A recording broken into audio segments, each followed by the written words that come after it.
We don't need your opinions about how to raise our children. Amanda's voice was sharp as she stood in her kitchen, arms crossed. Maybe it's best if you don't visit for a while. My son Michael stood beside her, avoiding my eyes, his silence speaking volumes. I was being banned from seeing my own grandchildren because I'd suggested their 5-year-old might need a regular bedtime routine. My name is Margaret Wilson, and at 58, I never imagined I'd be standing in my son's kitchen, being told I was no longer welcome in their home. I'd raised 3 children as a single mother after their father passed away, worked as a pediatric nurse for 30 years, and somehow managed to put all my kids through college. But according to my daughter-in-law, I was too controlling and needed to respect their boundaries. I understand, I said quietly, gathering my purse. I'll show myself out. As I walked to my car, I could hear my grandchildren, Emma and Jack, playing in the backyard, their laughter making my heart ache. I wouldn't be allowed to see them tomorrow for our weekly baking session, or take them to the park on Saturdays like I had for the past 3 years. The drive home was a blur of tears and memories. I thought about how Amanda had gradually pushed me out of their lives since she and Michael married 5 years ago. First, it was small things. Changing our Sunday dinner traditions, insisting the children couldn't spend weekends at my house because it disrupted their schedule, criticizing my old-fashioned parenting advice. Michael used to stand up for me, remind Amanda of all I'd done for him and his siblings. But lately he'd grown distant, letting her make all the decisions. I wondered if he remembered the nights I'd worked double shifts to afford his soccer camps, or how I'd helped him through college applications while battling my own grief over his father's death. That evening, as I sat in my empty house, the house I paid off through years of careful saving, my phone buzzed with a text from my daughter Kate. "Mom, I heard what happened. I'm coming over." 20 minutes later, she was at my door with a bottle of wine and a fierce hug. "Amanda's always been jealous of your relationship with the kids," Kate said as we sat on my porch. "She can't stand that they adore you, that you have experience she doesn't. But banning you from their home, that's crossing a line." I sipped my wine, watching the sunset paint the sky in shades of pink and orange. "I just don't want to make things worse," I said. "The children shouldn't have to suffer because of adult disagreements." Kate snorted. "You mean like how we never suffered even though Dad died when we were kids? How you somehow managed to be both mother and father, never letting us feel the weight of your struggles." She squeezed my hand. "You're the strongest person I know, Mom. Don't let Amanda make you doubt yourself." The next few weeks were hard. I missed my grandchildren terribly, but I respected Amanda's wishes. No visits, no calls, no dropping by with freshly baked cookies like I used to. I threw myself into volunteer work at the local hospital, started taking art classes, and focused on building a life that didn't revolve around my son's family. Then came the call that changed everything. "Mom?" Michael's voice was strained. "Can we talk?" I sat down, bracing myself. "Of course, honey. What's wrong?" He stumbled over his words. "Amanda lost her job. The company downsized, and well, we've been struggling. We thought we could manage, but..." My heart clenched. I'd seen this coming. Amanda's designer clothes, their lavish vacations, the new car every 2 years. Their lifestyle had always seemed precarious on Michael's teacher's salary and her mid-level marketing position. "The bank," his voice cracked. "We're losing the house, Mom. We have nowhere to go." The irony wasn't lost on me. The woman who banned me from her home now needed mine. I thought about Emma and Jack, innocent in all this adult drama. They shouldn't have to suffer because of their parents' pride and poor decisions. "Come over," I said, my voice gentle but firm. "We'll talk about it." As I hung up the phone, I looked around my spacious 4-bedroom home, paid for with years of hard work and careful planning. I had room for them, but this time, things would be different. This time, there would be boundaries, my boundaries. Kate called moments later. "Did you hear?" "They're coming over to talk," I replied. "And?" she pressed. "What are you going to do?" I smiled, thinking of all the lessons I'd learned as a single mother, all the strength I'd found in myself over the years. "I'm going to help them," I said, "but on my terms this time." "That's my mom," Kate laughed, "always taking care of everyone, even when they don't deserve it." As I waited for Michael and Amanda to arrive, I pulled out a notebook and began writing. If they wanted my help, there would be conditions. It was time they learned that respect goes both ways, and sometimes the most controlling thing you can do is think you can control others. The doorbell rang at exactly 7 p.m. Through the frosted glass, I could see Michael and Amanda's silhouettes, standing closer together than usual. When I opened the door, the first thing I noticed was Amanda's red-rimmed eyes and Michael's crumpled shirt, so unlike his usual put-together appearance. "Come in," I said, stepping aside. The children rushed past their parents, Emma throwing her arms around my waist while Jack clung to my leg. Despite everything, my heart swelled at their touch. 3 weeks without seeing them had felt like an eternity. "Grandma, did you make cookies?" Emma asked, her eyes hopeful. Even in crisis, some things never change. "Not today, sweetheart. Why don't you and Jack go play in the garden? I need to talk to your parents." I watched them scamper off before turning to face Michael and Amanda. In my living room, the tension was palpable. Amanda perched on the edge of my sofa, her designer purse clutched tightly in her lap. Probably one of the last remnants of their formerly luxurious lifestyle. Michael sat beside her, his shoulders slumped in defeat. So, I began settling into my armchair. "Tell me everything." The story tumbled out in bits and pieces. Amanda's company had been struggling for months, but she kept it from Michael, hoping things would improve. They'd been living on credit cards, falling behind on their mortgage payments. The final notice from the bank had arrived yesterday. They had 30 days to vacate.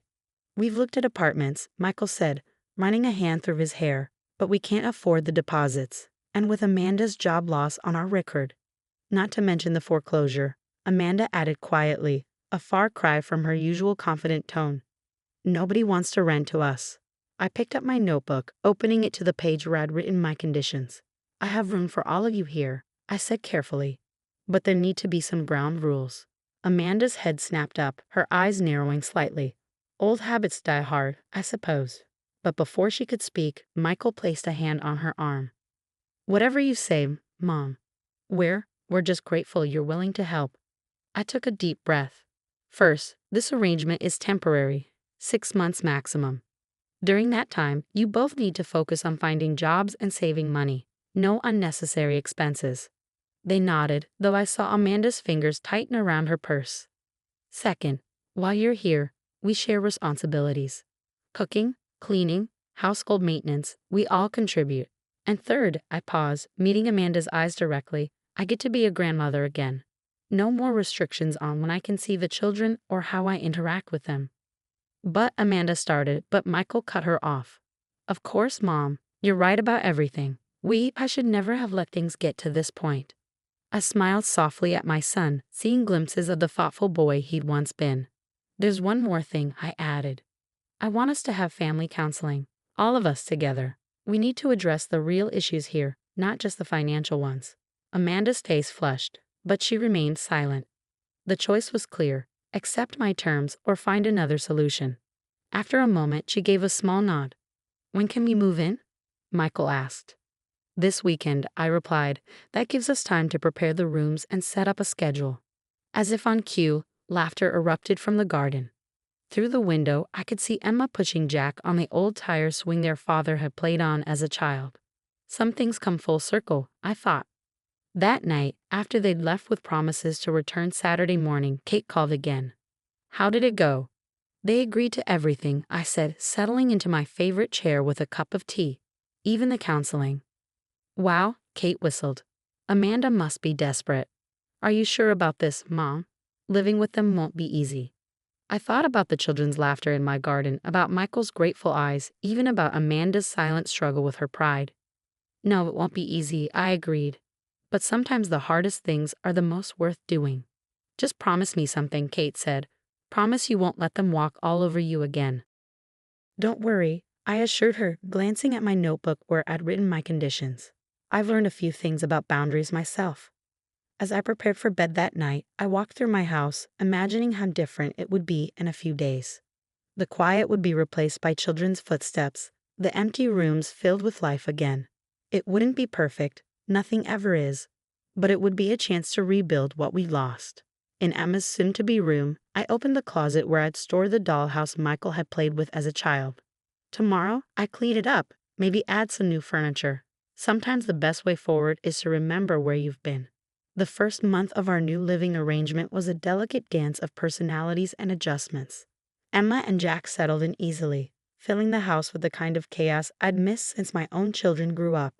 Amanda, however, struggled with the loss of her independence, often retreating to her room when she wasn't job hunting. Our first family counseling session was tense.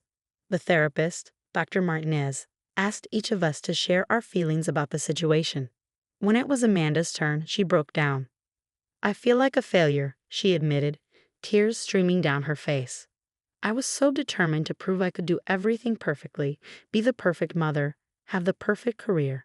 Now I'm living in my mother-in-law's house, the same woman She trailed off, unable to finish. "The same woman you banned from your home," I supplied gently. "Amanda, perfection is a burden none of us can carry. I learned that raising 3 children alone." Michael reached for her hand, and for the first time, I saw real vulnerability in my daughter-in-law's eyes. "How did you do it?" she asked me. "How did you manage everything alone?" "I didn't," I replied simply. "I accepted help when I needed it, and I learned that strength isn't about doing everything yourself.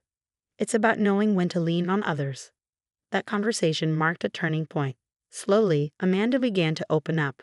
She joined me in the kitchen one evening as I prepared dinner, hesitantly asking about a recipe the children had mentioned loving. It became our thing, cooking together, sharing stories. I learned about her own mother's absence in her life, how she'd always felt she had to prove herself. Michael found a better paying teaching position at a private school, and Amanda started freelancing from home, building a small but steady client base.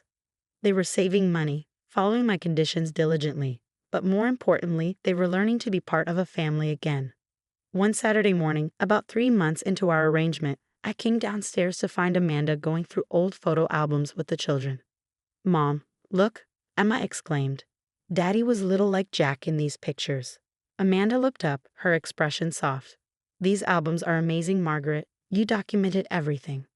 I sat beside them, pointing out pictures of Michael's first soccer game, his high school graduation, the day Emma was born. "Life moves so fast," I said. "Sometimes pictures are all we have to remind us where we've been." "I was so wrong," Amanda whispered, her fingers tracing a photo of Michael as a toddler. "I was so focused on creating the perfect life that I couldn't see the perfect moments we already had." That evening, after the children were in bed, Amanda asked to speak with me privately. We sat on the porch, the same spot where Kate had comforted me months ago. "I owe you an apology," she began, "not just for banning you from our home, but for everything. I was insecure and controlling, and I took it out on you. The irony is, you're exactly the kind of mother I always wish I had." I reached for her hand, squeezing it gently. "We can't change the past, Amanda, but we can build a better future." 2 months later, Michael and Amanda found a small house within their budget, just a few blocks away. When they told me they were ready to move out, it was with gratitude rather than relief. "We'll still have Sunday dinners here," Michael insisted, "and the kids want to keep their weekly baking sessions with Grandma." Amanda nodded, adding, "If that's okay with you, Mom." The word caught us both by surprise. She'd never called me that before. Tears welled in my eyes as I pulled her into a hug. On moving day, as we carried boxes to their new home, Kate arrived to help. She pulled me aside, watching Amanda organize the kitchen while Michael and the kids set up their rooms. "I can't believe the change in them," she marveled. "Especially Amanda. What's your secret?" I smiled, thinking of all the late-night conversations, the shared meals, the tears and laughter of the past 6 months. "Sometimes people just need to be shown a different way of loving," I said, "one that doesn't demand perfection." That evening, after everyone had gone, I sat in my quiet house. But this time the silence felt different. It wasn't the heavy quiet of exclusion, but the peaceful stillness of knowing my family was whole again, even if we lived in separate homes. My phone buzzed with a text from Amanda. "Thank you for not giving up on us. Sunday dinner this week. I'd like to try making your lasagna recipe." I smiled, typing back, "I'll bring the garlic bread." Sometimes the greatest victories aren't won through confrontation, but through opening our hearts and homes to second chances. My son's family had needed more than just a roof over their heads. They'd needed to learn what real family means. And in teaching them, I gained something too, a daughter in Amanda, and the knowledge that love, when given freely and without conditions, has the power to heal even the deepest wounds.